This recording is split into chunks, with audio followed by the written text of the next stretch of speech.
আসসালামু আলাইকুম ওরহমতুল্লাহ। আজ আমরা এক এমন ঐতিহাসিক ঘটনা নিয়ে বিস্তারিত আলোচনা করব যা মানুষের দুর্বলতা, পরীক্ষার ভয়াবহতা এবং জাদুবিদ্যার উৎস সম্পর্কে কুরআন থেকে সরাসরি শিক্ষা দেয়। সেই ঘটনাটি হল হারুত ও মারুত নামক দুই ফেরেশতার পরীক্ষা। এই কাহিনীর কেন্দ্রবিন্দু হল জাদু। কুরআন এই জাদুবিদ্যাকে কি হিসেবে দেখে? আল্লাহ কুরআনে স্পষ্ট করেছেন যে জাদু হল এমন একটি জ্ঞান যা মানুষের কোনো উপকার করে না, বরং ক্ষতিই করে, এবং এটি শেখা বা ব্যবহার করা হল কুফরির শামিল। এই ঘটনার পটভূমি ছিল হজরত সুলাইমান আলেহিসালামের পরবর্তী সময়ে প্রাচীন বাবিল নগরী। সুলাইমান আলেহিসালামের মুজিজাসমূহকে ভুল ব্যাখ্যা করে একদল লোক দাবি করত যে সুলাইমান আলেহিসাল্লাম আসলে আল্লাহর নবী নন, তিনি একজন জাদুকর। তারা জাদুবিদ্যাকে গোপনে ছড়িয়ে দিচ্ছিল। বাবিলবাসীদের মধ্যে তখন জাদুর ব্যাপক বিস্তার ঘটেছিল। মানুষ জাদু শিখে একে অপরের ক্ষতি করত, সমাজে চরম অশান্তি সৃষ্টি করত, এবং সবচেয়ে জঘন্য ছিল স্ত্রী স্বামীর মধ্যে বিচ্ছেদ ঘটানো। আল্লাহ এই বিশৃঙ্খল পরিস্থিতিকে মানুষের নৈতিক অবক্ষয়ের চূড়ান্ত নিদর্শন হিসেবে তুলে ধরলেন।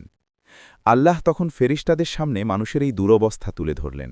ফেরেশতারা, যাদের কোনো গুনাহ করার স্বাধীনতা নেই, তারা বললেন, হে আমাদের রব, মানুষ অন্যায় করে, গুনাহ করে।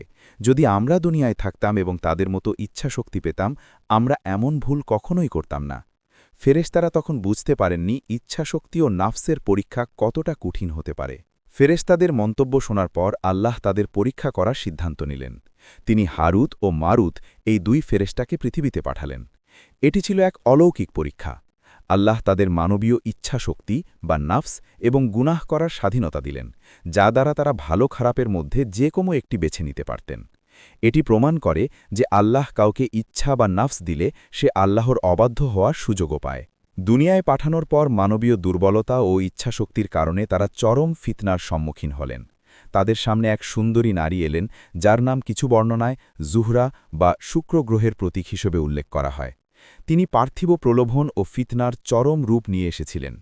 সেই নারী তাদের কাছে এক কঠিন শর্ত রাখল। সে বলল, তোমরা আমাকে চাইলে তোমাদেরকে অবশ্যই গুনাহ করতে হবে, হয় মদ পান করতে হবে, নয় ব্যভিচার করতে হবে, অথবা কাউকে হত্যা করতে হবে। হারুত ও মারুত প্রথমে বিরত থাকার চেষ্টা করলেও মানবীয় দুর্বলতা এবং নফসের প্রলোভন তাদের পরাস্ত করল। এই কঠিন পরীক্ষায় তারা ব্যর্থ হলেন। রেওয়ায়াত অনুযায়ী তারা মদ পান করেছিলেন, যার ফলে তাদের বিবেক ও বিবেচনা দুর্বল হয়ে পড়ে এবং তারা পরবর্তী গুনাহগুলোতে জড়িয়ে পড়েন। এই ঘটনা গভীরভাবে প্রমাণ করে যে নাফস বা ইচ্ছাশক্তি দেওয়া হলে কেউই ফিতনা থেকে নিরাপদ নয়, এমনকি ফেরেশতাও নয়। এই কাহিনীর মাধ্যমে আমাদের জন্য প্রথম শিক্ষা হল, যদি দুই সম্মানিত ফেরেশতা মানবীয় ইচ্ছাশক্তি পেয়ে ফিতনায় পড়তে পারেন, তবে আমরা মানুষ হিসেবে কত সহজে পথভ্রষ্ট হতে পারি। তাই প্রতিনিয়ত আল্লাহর কাছে আশ্রয় চাওয়া অপরিহার্য। আল্লাহ হারুত ও মারুতকে পৃথিবীতে পাঠিয়েছিলেন মানুষকে জাদুর ভয়াবহতা সম্পর্কে সতর্ক করতে এবং জাদুর প্রভাব কিভাবে দূর করা যায় তা শিক্ষা দিতে। কিন্তু বাবিল নগরীর লোকেরা তাদের কাছ থেকে জাদুর কৌশল শিখে তা খারাপ কাজে ব্যবহার করতে শুরু করল। কুরআন স্পষ্টভাবে উল্লেখ করেছে যে এই দুই ফেরেশতা কাউকে জাদু শেখানোর আগে কঠোরভাবে সতর্ক করতেন। তারা বলতেন, আমরা তো এক পরীক্ষা মাত্র, কাজেই তোমরা কুফরি করো না। সূরা আল বাকারা 2:102।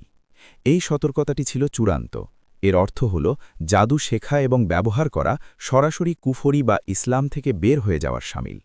কিন্তু মানুষ এই সতর্কবাণী উপেক্ষা করে জাদু শিখত, যা দিয়ে তারা সবচেয়ে বেশি ক্ষতি করত, স্ত্রী স্বামীর মধ্যে বিচ্ছেদ ঘটিয়ে। এটি জাদুর সবচেয়ে জঘন্যতম ব্যবহার। রসুল সাল্লাল্লাহু আলাইহি ওয়াসাল্লাম এটিকে ধ্বংসাত্মক 7টি মহাপাপের একটি বলে উল্লেখ করেছেন। এখানে আল্লাহ একটি মূল নীতি স্পষ্ট করে দিয়েছেন। আল্লাহর অনুমতি ছাড়া কেউ কোনো ক্ষতি করতে পারে না। জাদু মূলত আল্লাহর দেওয়া এক পরীক্ষা। জাদুকররা জিনদের ব্যবহার করে ক্ষতি করার চেষ্টা করে বটে, কিন্তু এই ক্ষতি করার ক্ষমতা কেবল আল্লাহর হাতে। জিন বা জাদু কখনোই আল্লাহর ঊর্ধ্বে নয়। এই কাহিনীর মাধ্যমে আল্লাহ জানিয়ে দিয়েছেন, যারা জাদুর মতো কুফরি কাজ করে তাদের জন্য আখিরাতে কোনো অংশ নেই, অর্থাৎ তারা দুনিয়ার ক্ষণস্থায়ী কিছু সুবিধা পেলেও এর বিনিময়ে তারা তাদের চিরস্থায়ী জান্নাত হারাচ্ছে। ফেরেশতাদের পরীক্ষা যখন শেষ হল এবং তারা মানবীয় দুর্বলতার কারণে ব্যর্থ হলেন, তখন আল্লাহ তাআলা তাদের সামনে দুটি শাস্তির মধ্যে একটি বেছে নেওয়ার সুযোগ দিলেন। 1.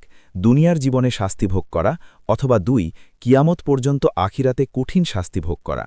তারা গভীরভাবে চিন্তা করলেন। তারা জানতেন দুনিয়ার শাস্তি অনন্ত নয় এবং তা একসময় শেষ হবে, কিন্তু আখিরাতের শাস্তি হবে কঠিন এবং চিরন্তন। তাই তারা দুনিয়ার শাস্তি বেছে নিলেন। এই সিদ্ধান্ত তাদের ভুলের জন্য গভীর অনুতাপ এবং আল্লাহর প্রতি ঈমানের বহিঃপ্রকাশ ছিল।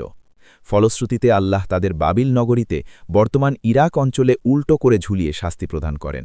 কিছু বর্ণনা অনুযায়ী তারা একটি গুহা বা কূপে ঝুলন্ত অবস্থায় শাস্তি ভোগ করছেন। আজও তাদের সেখানে শাস্তির সম্মুখীন হতে হয় এবং তারা মানুষকে জাদুর ভয়াবহতা সম্পর্কে সতর্ক করেন। তারা মানুষকে বলতে থাকেন, আমরা শুধু পরীক্ষা, তাই তোমরা জাদু শিখো না।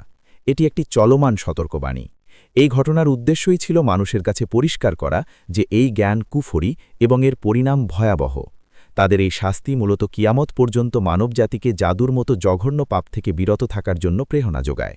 এই ঘটনা থেকে আমরা ফিকহি বা আইনি শিক্ষা পাই, জাদু শেখা বা করানো সর্বসম্মতিক্রমে কঠোরভাবে হারাম এবং কুফরি। ইসলামে জাদুকরের শাস্তি অত্যন্ত কঠোর, কারণ জাদু শয়তানি শক্তির পূজা এবং আল্লাহর সাথে শিরকের মাধ্যমে সম্পন্ন হয়। জাদু প্রধানত দুই ধরনের। এক, সিহরুল হাকিকি, যা জিনদের ব্যবহার করে বাস্তব ক্ষতি করে, যেমন হারুদ মারুতের ঘটনার জাদু। দুই, সিহরুল তাখয়িল, যা কেবল চোখে বিভ্রাম সৃষ্টি করে, যেমন মুসা আলাইহিসসালামের সময় জাদুকররা করেছিল। সমাজে যারা জাদু বা কুফরি দ্বারা গ্রস্ত হন, তাদের লক্ষণগুলো হতে পারে চিকিৎসায় নিরাময় না হওয়া অস্বাভাবিক অসুস্থতা, স্বামী স্ত্রীর মধ্যে হঠাৎ গভীর ঘৃণা সৃষ্টি হওয়া, অস্বাভাবিকভাবে আতঙ্কিত হওয়া বা কাজে আগ্রহ হারিয়ে ফেলা। জাদু থেকে বাঁচার একমাত্র শরীয়তসম্মত উপায় হল রুকিয়া, অর্থাৎ কুরআন ও সুন্নার দুয়া দ্বারা চিকিৎসা করা। সূরা আল ফালাক ও সূরা আন-নাস বা মুআউযিজাতাইন হল জাদু ও সব ধরনের অনিষ্ট থেকে বাঁচার সর্বোত্তম সুরক্ষা। নিয়মিত আয়াতুল কুরসি পাঠ করা এবং সকালে সন্ধ্যায় দুয়া পাঠ করা শয়তানি আক্রমণ থেকে সর্বোত্তম ঢাল।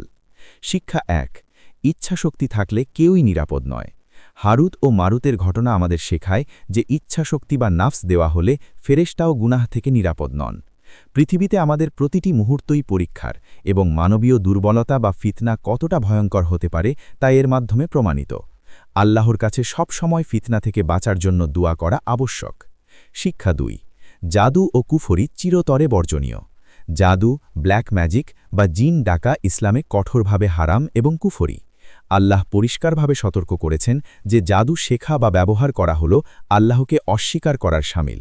যে জাদু শেখে বা করায় সে শুধু দুনিয়াতেই নয়, আখিরাতেও আল্লাহর শাস্তি পাবে। শিক্ষা ৩, আখিরাতের তুলনায় দুনিয়ার জীবন তুচ্ছ। হারুদ ও মারুদ দুনিয়ার সামান্য গুনাহের শাস্তি বেছে নিয়েও চিরস্থায়ী আখিরাতের শাস্তি থেকে মুক্তি পেতে চেয়েছিলেন। এই ঘটনা প্রমাণ করে যে দুনিয়ার ক্ষণস্থায়ী ভোগ বা ফিতনা যেন আমাদের চিরস্থায়ী আখিরাতকে ধ্বংস না করে। তাই আমাদের জীবনের প্রতিটি পদক্ষেপে সতর্ক থাকা জরুরি। এই কাহিনীর চূড়ান্ত বার্তা হল আল্লাহর হুকুম মানাই আমাদের নিরাপত্তা। আল্লাহর উপর পূর্ণ তাওয়াক্কুল রাখুন, নিয়মিত কুরআন তেলাওয়াত করুন এবং মুআউযিজাতাইন পাঠের মাধ্যমে নিজেকে সুরক্ষিত রাখুন। আল্লাহ যেন আমাদের সবাইকে জাদুর অনিষ্ট ও নাফসের ফিতনা থেকে রক্ষা করেন এবং তার পথে অবিচল থাকার তৌফিক দান করেন। আমিন।